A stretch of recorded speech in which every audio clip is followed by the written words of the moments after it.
You're listening to It's Pronounced Jordan with Jeremy Henderson. This is Shug Jordan, coach of the Auburn Tigers. Say what? No. It's pronounced Jordan. Yes! Yes! Yes! This is Shug Jordan, football coach of the Auburn Tigers. Thanks a ton, Coach. Thanks a ton, Arista. New little intro there, getting rid of the 21st or 20th Century Fox drum roll thing because of YouTube being all weird and flagging it for copyright. It's not worth the risk. Not worth the hassle, right? You get the message. You get the drift. Hey, thanks for tuning in to another episode of It's Pronounced Jordan. I told you last week's episode, which was great, I thought, with Terry Daniel, he of the helium feet, was going to be a two-parter, and it will be a two-parter. Just the second part will not be this week because you got to stay with the timeliness and the topicality of it all. And we're playing Florida, and we hardly ever play Florida. It's been a million years since we've played Florida, so I'm going to go with the Florida thing. I started thinking of all the stories I could go with, and I'm like, you know what? What about the thing with the eagle, the alleged eagle attack at the Auburn, Florida game in '76 down in Gainesville? And about the whole story that the Eagle earned us a 15-yard penalty on this ensuing kickoff after a wide receiver, Wes Chandler, ran into the end zone, and then the Eagle Tiger so indignant with him daring and deigning to score on her Tigers, right, and win this game, whatever score it was to whatever score. It was pretty close. That she just starts going at him, right, just giving him the business, pecking the hell out of him, just nonstop. That's the way he describes it, like literally, like in Sports Illustrated stories later on, in some wacky book about like wacky plays of the gridiron and everything. Like that's how he describes it, and is that he's just he's like being mauled by the Eagle, right? There was once upon a time a video of this on YouTube, and you can tell in the video, I mean, it reads ridiculously. It's like, this can't be true. And then you see the video and you're like, yeah, this isn't true. Like the thing like barely grazes him. It's trying to get out of the way as he's about to run into her, a la Booby, Whitlow, and Bully, which is kind of one of the reasons that this thing is being brought up in addition to just the whole Florida Auburn looking for story things. It's like, oh, well, we've got this extra little angle to it. So I had written a story on this and debunking this idea that it earned us this 15-yard penalty and that he was like attacked by the Eagle, which was what was going around. Thanks to old Norm Carlson, a former Auburn PR guy, sports publicist under Bill Beckwith, and or assistant, I think, under Bill Beckwith, who could spin some tales, let me tell you. And so he saw a good angle when he knew a good angle when he saw it and just started feeding it to reporters. Oh yeah, well that Eagle, that was the only war eagle that could take Wes Chandler down. They had to have a 12th man or 12th eagle out there. You know how it is. And then it just builds and builds and builds, and it's still being put out there today. I think I saw an AP story with still, once again, 1976, the Eagle attacks Wes Chandler. It's insane. And then, of course, the whole 15-yard deal, it wasn't because of the Eagle thing. It was a late hit on Chandler, like after he had crossed the goal line, which is probably what propelled him into the Eagle in the first place. So, yada yada. But there had been all this stuff, actually, incidentally, about trying to prevent mascot interference in recent years because of an incident, I think, with a Smokey. Who's the Tennessee's dog? Is it Smokey?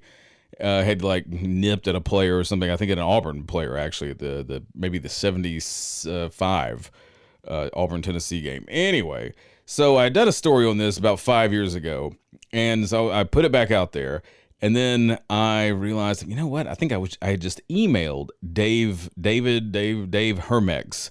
Dave, I think that's how you pronounce your name. Probably should have checked when we talked last night. I was like, man, oh man. I just emailed him. I should interview him for It's Pronounced Jordan. It'll be great because surely there's not just the 76 Auburn, Florida game to talk about and the whole Eagle incident. Surely there's some other great stories about having to take care of this thing and being this handler, because he was a handler when it was the Alpha Phi Omega days. For 40 years, it was a service fraternity handling the bird, not really training the bird, but, handling it and caretaking. And then they would just bestow upon one of their people that they would train somebody to take over, and then yada yada. It would just keep going and going and going. And so I was like, they've got to be some great stories like along these lines, getting the Eagle to the games, any other kind of weird incidents with other fan groups, other players, yada yada. David did not deliver. He wrote me back. I got him on the phone last night. We're going to pick up where I'm asking him just about game day and how wild it is. These days when he gets back to a game, does he Is it crazy for him to see the eagle these days? How integral, how woven into the fabric of game day it all is? Has it changed, since he was there? Surely you would think it's had to. Obviously, the thing's flying around now. So I'm like, David, tell me about the game day experience, and then we're going to go on from there and get some great stories. And yes, we're going to definitely, once again, put the final nail in the coffin of all this Wes Chandler nonsense. Take it away, Dave. Game days were always the best.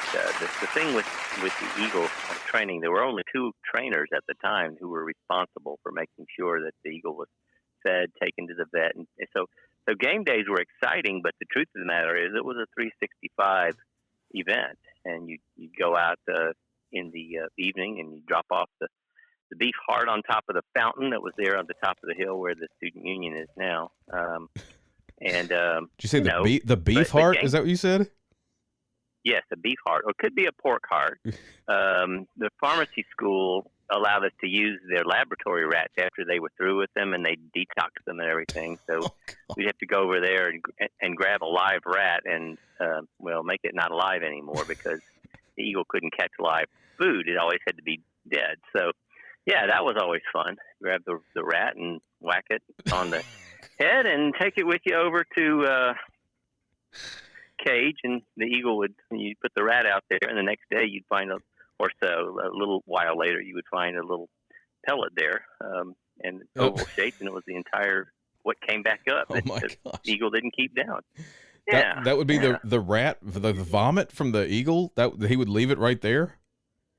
Well, they wouldn't exactly call it vomit. They'd call it a casting. I think basically it's an oval shape. It's kind of like about the size of a large pecan. And about that shape. And, so the eagle would eat the rat, and it would take the good part, and then it would cast up this oval-shaped fur ball that would have little bones and the other part in there. Yeah. But that was part of the everyday. That's everyday, including game days. You had the whole 365 experience of I'd get up in the morning, I'd put the heart out to thaw, and then I would go to class, and then at the end of the day, I would take the heart and put it on the top of the fountain there. Man, yeah, that's a job. It was. I loved it. I had zero regrets about it. It was a great time. It really was. Game day itself was tricky because, unlike at the Raptor Center, where the eagles are probably well trained and captive, we would have to actually go catch the eagle the morning of game day. Right. So, remembering that the A. Elwenheimer aviary was the largest aviary in the world for one bird at that time, it had trees growing inside of it, full-size trees. Right. And then there was giant netting around that. Well, what you would have to do is get the eagle out of the top of the tree in the birdhouse and get it to land somewhere where you could go and get a hold of it. So we had a cedar stump in the corner of the cage, and the bird would fly there. And when it did, we would climb up and hold on with one arm to the cedar stump, and with the other arm grab the jesses or the straps on the bottom, and then give a very slight tug. The eagle would fly forward and go down, head towards the ground. Then we would climb down gently and fold up the wings under our arms and clip to the rings on the jesses, and off we'd go. And we'd walk across the street if it was a home game, or we would put the eagle in the back of a station wagon or whatever vehicle we could get, with lots of cardboard for protecting the interior of the car. Right. And sometimes we'd go out to the airport if it was a away game, like in Gainesville or Knoxville or Nashville. We'd take the plane, or Athens even. We would fly over. So that was always. But the capture part was always the first part of the adventure on game day, was getting the eagle to cooperate, and then leaving yourself enough time to get there. Did it never wise up? I mean, did it always would just go to the stump? I think they look a lot smarter than they really are. I mean, you've got to remember, it's got a brain the size of a small walnut. Yeah. So no, I think, and plus it knows I'm the guy that would bring the that's true. The food. Right. The heart guy. So I don't know. Yeah, he was a hard guy. So. Okay. And we made it to every game except we almost didn't make it to two. One of the games, there was another cage that we would sometimes put the eagle in the night before because it was more accessible, and that was the smarter thing to do. It was over there by the old police station, kind of off of Donahue. And one morning, the eagle didn't mean to, but it put a talon through my glove and into my hand, and made a nice, clean, perfect hole between two knuckles. Oh, and I thought, well, that's kind of cool. It didn't bleed or anything, but the police chief saw that. They were kind of watching as we got the eagle together, and he says, "You're going to the infirmary." I said, "No, I'm going to Birmingham. We're playing Tennessee today," because we played them at Legion Field for our home game. And he said, "No, you're going to the infirmary." So I did, and they scrubbed it with iodine, and then it bled. But that was my experience there. We got there in time, but that one was a close call. And the other one was the Florida game, the infamous Florida game, where when we were flying down, the pilot's wife had some surgery, and they told her, when you have to go, you have to go. So he landed this plane with the two trainers, the Eagle, and his wife in the middle of a field somewhere, so she could go take care of her business. No. And so that was a close call. But he came back up out of the field and then continued on to Gainesville, and we went to that memorable game in 1976. Wait. So you're flying, and dude just picks a field somewhere, and just it must have looked flat enough to do it. These guys were in the aviation management program. Oh, was he one of you? He's one of your. Oh, so he's one of Auburn's. It's not like it was one of our guys. He was a guy from the aviation management program, and frequently they would have an empty seat, and this guy decided to bring his wife along. But yeah. So anyway, he knew what he was doing, and he picked a flat spot to land, and sure enough, we all had to land. And when she was done, she got back in the plane, and we flew on to Gainesville. That is wild. But thankfully, most days weren't that eventful. The Georgia game was eventful because when the policemen escorted us from the airport, they took us to the end of the stadium, Sanford Stadium, where they had the train tracks, and a bunch of people on the tracks decided they didn't like our Eagle. When I got out of the car, I was holding it, and so they grabbed the gravel, the big rocks on the train track, and started throwing them at us. So that sounds about right. The policemen had to put us back in the. Yeah, it does. And so they had to put us back in the car and escort us around to the other side of the stadium where the people were a little friendlier.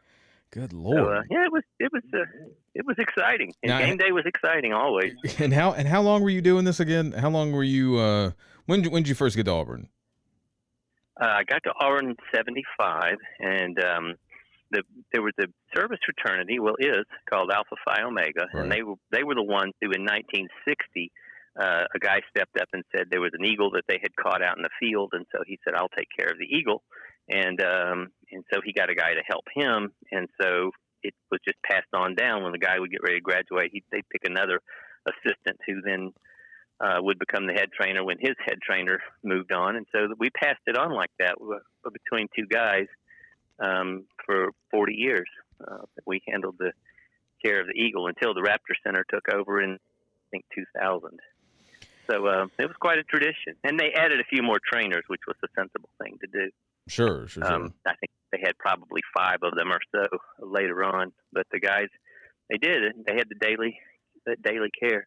The Raptor Center, though, does an exceptional job for the care of not just the eagles, but all the raptors that come in injured and get rehabilitated. And they do a lot of things for education, do things in the community. And I just think they do a first-class job over there. And they were kind enough to recognize Alpha Phi Omega for all of the handling of the eagle over the years, all the eagles over the years, and we had a nice visit with them a few years back. Now, would y'all ever do anything like that? I mean, would you ever would any kind of public, hey, bring the eagle to to Billy's birthday kind of thing, or that? Well, probably nothing at that small of a scale. When Dean Foy retired, he was given a pickup truck. And so to celebrate that, he was such a big fan of the eagle that I was standing in the back of the bed of the pickup truck with Tiger on what we called all of them. They were all Tiger on my hand. And so when they revealed the truck and pulled the cover off of it, there I was standing in the back with the eagle. But it was at night, and the eagle did not like night. That's one reason we never went to LSU, because the games were at night away. Plus, it was LSU. But anyway, so the bird was a little overexcited and kind of flew, and so Dean Foy got to see an upside-down eagle for a minute. But anyway, we got it straightened out. But yeah, we would go to things like that occasionally. Well, tell me, but not to the to the extent they do today. Though they've really got it superbly organized. Yeah, every Friday. I mean, they're out there doing their or every home game Friday at least, the fan and feathers and the football and all that jazz. That's right. Yeah. Well, so terrific program. The Florida game, 76. Yeah. When you callously let Tiger attack an innocent Florida Gator. I mean, what was going through your mind, David? I mean, this is horrible. So tell me about this thing. Give me. So first you make the pit stop, as it were, in the field. Yes. And then you get to Gainesville finally. Right. So what happened? What do you remember? Well, the first thing you remember about playing in the swamp is that it has the smallest sidelines of any stadium anywhere, and that's still the same. It's no different. So you have a really, really small space. Normally, we're on about the 20-yard line. We're on the 20-yard line, but in this game, they tucked us into the end zone. And like I said, it might be 15, 20 feet, maybe a little further than that. But the distance between the lines on the field, the sidelines, and the brick wall is really small. And so we're kind of cramped in the corner there, which is not ideal anyway. But but we're making the best of it, and we're standing there. And again, Tiger's on my hand, and all of a sudden, their quarterback, whose name was Jimmy Fisher, decided to throw a pass over to Wes Chandler, who was played in the NFL later with the New York Jets and others. But he was fast, and I watched Wes Chandler run and run and run, and he was headed our way. And 64 yards later, he's coming straight at me, and there's nowhere to go. I've got an eagle on my hand, tethered to a humongous perch, which has a giant steel base on the bottom of it, or iron, whatever it was. And so all I could do is stand there. When he got close enough, the eagle flies up in the air and then comes down talons first and clips his shoulder pads. And all of a sudden the yellow flag comes out, penalty flag comes out. And next thing we know, there's a 15-yard walk-off. And so, but what we didn't know at the time was that an Auburn player had pushed the Florida player in the end zone, and that's what drew the flag. But the sports writers looked at that, and I thought, oh, okay, the bird drew a 15-yard penalty because the year earlier, Tennessee's hound dog had bitten somebody, I think, and so they said we can't have mascots interfering with the game. So that's what they thought this was making the new rule effective. But in fact, I think the Birmingham News did a story on this the next day and said only one war eagle touched him, Wes Chandler, and that was War Eagle 4, the mascot. Now, thanks, guys. Did you at the time? Do you remember you thinking that somehow the eagle had incurred the penalty somehow? I mean, is that what you were thinking? No, had no way of knowing. Had no way of knowing. Didn't assume that. It wasn't until the story started coming out the next day. There was a little tiny blurb in SI. There was the Gainesville Sun the next day had I never saw this, but I understand they had a picture of me and holding Tiger upside down after she'd gone after Wes, and that's just a really embarrassing position. Not regal at all to have your eagle upside down with its wings flapping. Yeah, no, you can't. So, so of course, that's what they would put on their either the cover or the sports page or something. Anyway, but the word kind of got out, and they started passing this story around, and that's when I found out about it. To add insult to injury, given that we lost the game. Yeah, definitely. Well, so do you? I mean, when you saw that though, did you believe it, or were you kind of like, no, this can't be right, or were you like, oh, dang, like me and Tiger, like we're culpable, like I need to go, like we got to get our story straight or something? I mean, I mean, did you? Well, let's put it this way: if Wes Chandler had been hurt at all, If they had to take him out of the game because he was attacked by a golden eagle, and then Auburn came from behind and lost, then I probably still wouldn't feel badly about it. But I think that it would have actually changed the game. But no, it wasn't us at all anyway. But no, Okay. I didn't believe it. By the time the story got to us, it had already been debunked. So. Yeah. It happened very quickly. They figured out that it wasn't us, and and then let us know that. But it still, I mean, it lived on, because I mean there were these books, that came out, this NFL like bloopers book, or like wacky stories, and he's sitting there describing basically being like attacked and pecked and everything. Like, this is like 15 years after, or like 10 years later. Well, these things get a little larger than life after they happen. Right. I was right there, and I can tell you that his head was facing the other direction by the time that the Talon just lightly hit those shoulder pads, and that was that. It wasn't a tearaway jersey that came off. It was nothing dramatic. He didn't get hurt. He couldn't have felt anything, and it happened in the blink of an eye. Right. Yeah, he probably embellished it a little bit. But I've seen that story, but it didn't quite go like that. It's a good story, though. When you saw Booby Whitlow plow into old Bully or whatever, does it still? I assume that's what came to mind. Another mascot encounter. Yes, another mascot encounter, and I was really glad he didn't get bitten. Believe me, a bulldog can put really bad hurting on you, and I was glad. I mean, I know the bulldog, they said, ended up being a little bruised, but otherwise okay. But no, I was concerned for his safety, but I thought, here we go again. Well, yeah. You got to tell me about this Talon. Do you still have a scar from that thing, from getting punctured? Like, just a little hole. It's no big deal. I mean, you have a hole still? No, it's not like a hole always. It healed up. But I mean, fine. you can see it though. Yeah, there's a dot right there on top of between these two knuckles. I'm looking at it now, and it's still there. So I mean, it's just a reminder. It wasn't the eagle's fault. It was my own fault. See, what you had to do to handle it carefully was to wear two gloves, an inner glove and an outer glove, which was a big welder's glove. And so if you put those two pieces of leather together, it was plenty to prevent you from getting hurt. I only had one glove on at the time, so like I said, it wasn't the bird's fault. In fact, I didn't even know anything had happened. I was just holding it, and I thought, well, this is nice. And when it flew off, I looked at my hand, and I said, wow, there's a hole in the glove. And then when I pulled the glove off, I said, wow, there's a hole in my hand. But otherwise, it just felt like pressure. But nah, the bird was not at fault. I don't know. It sounds like between this and Wes Chandler, it sounds like Tiger may have had some anger issues. I think you're covering for him.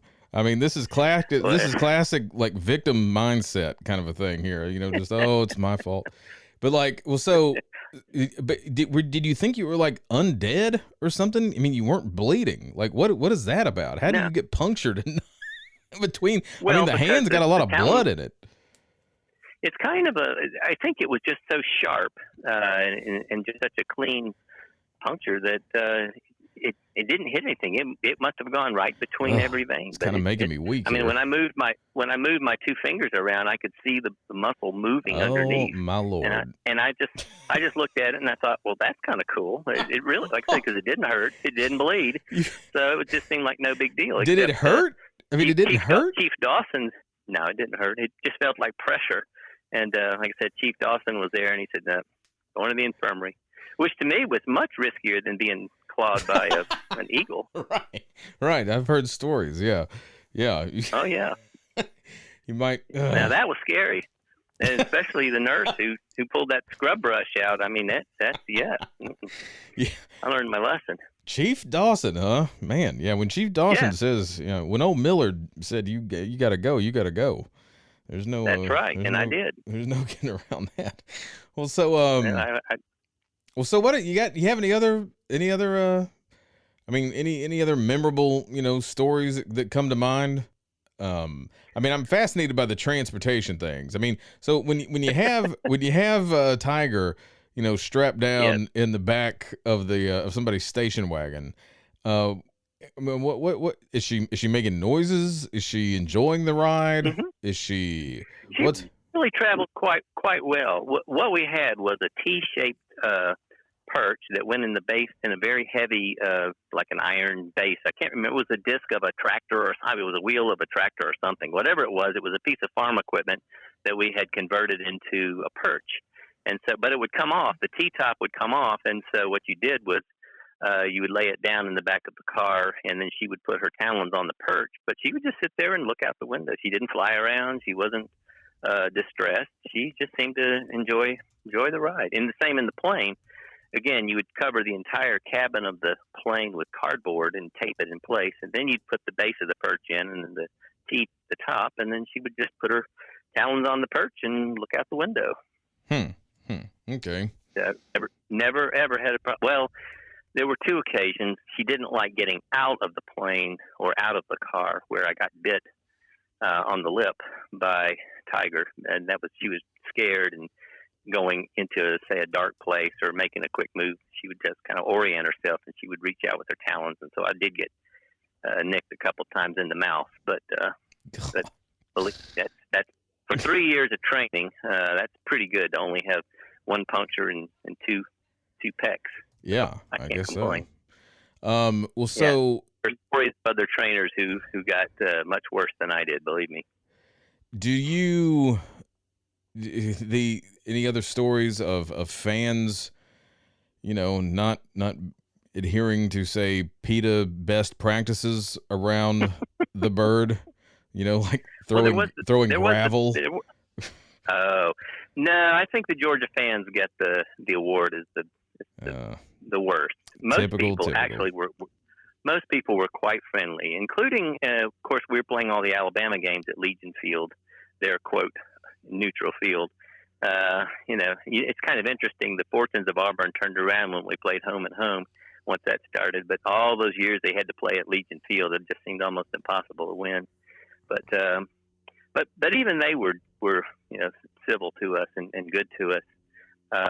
So I can't complain. Now I will have to say, one time I almost got trampled by the Baylor football team, and that was interesting. They came to town to Auburn to play, and they just came thundering down the line, and that was it's pretty terrifying because it's not easy football team if you're one guy with an eagle.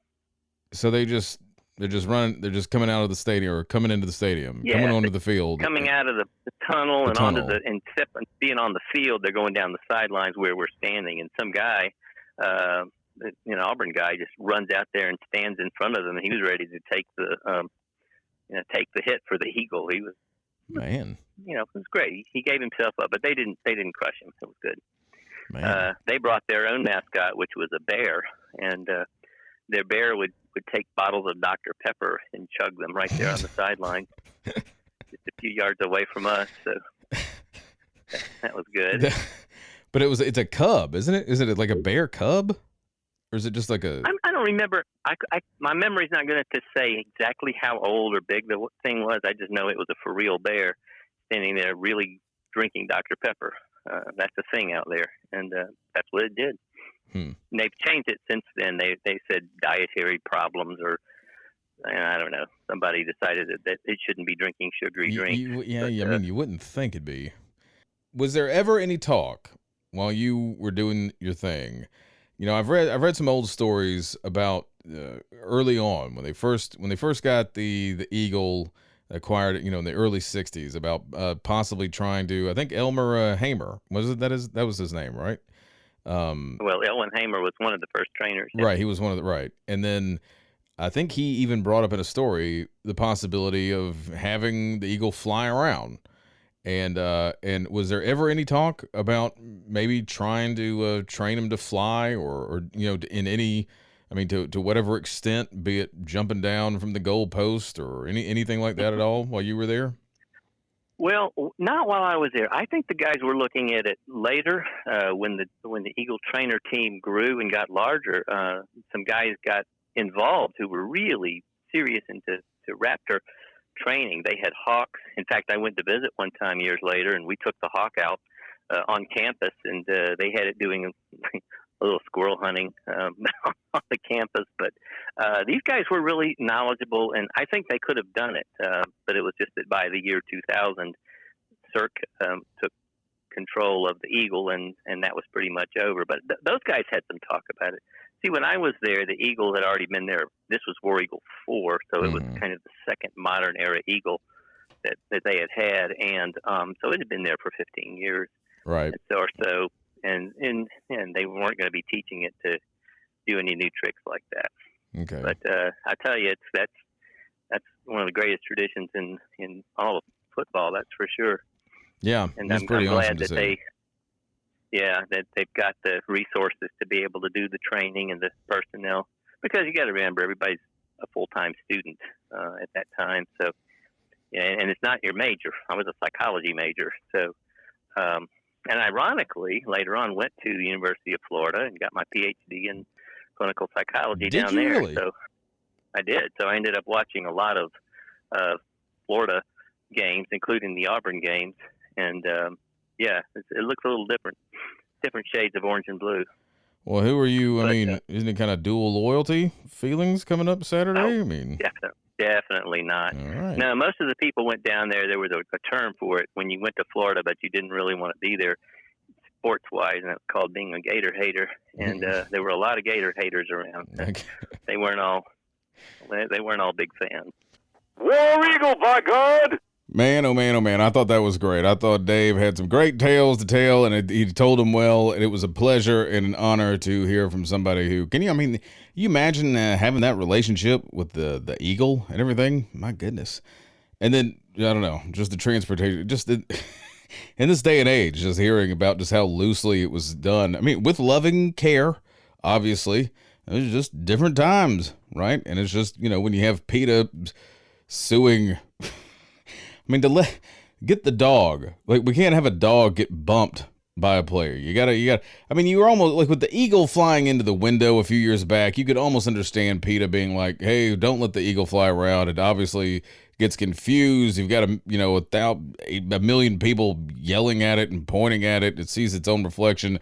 Let's maybe stop doing that. I mean, I don't agree. I'm just saying you could at least maybe understand like a PETA person taking that position. At least they might have like an argument, but a guy just accidentally, I mean, the dog didn't get hit hard, but they're already not suing, but they're out there asking Mississippi State. I'm surprised it took them till Tuesday, frankly, to demand that they get rid of Bully at the live games, right? But then I guess we got to get rid of the police dogs at the games too. We got to get rid of, you get no more puppies at the park, right? Because if somebody might hit it with a Frisbee, a kid might bump into it, the taco truck guy might step out to take out the trash and knee your fur baby in the ribs. Can't do that. No bomb sniffing dogs. No bombs at the beach. Definitely no bombs at the beach. Please, no bombs at the beach. But yeah, let's just, while we're at it, get rid of Bully and just get rid of the entire pet industrial complex. But I digress. I want to say thank you real quick to all my patrons at Patreon. Patreon.com/The War Eagle Reader is where you can go to support this podcast. You can support thewareaglereader.com. You can support all the work, the books I'll be putting out, all the Auburn work the Lord has put on my heart, has put before me. So, thanks again to the patrons. Thanks again to folks who support just directly through PayPal, which there are options to do through the thewareaglereader.com. You can find them there. And go check out Camera Graphics, not only if you're looking for good camera equipment, but if you're looking for prices that are just as cheap, if not cheaper than Amazon. Trust me, John Oliver and Camera Graphics. Thanks a ton for listening. Let's beat the hell out of Florida.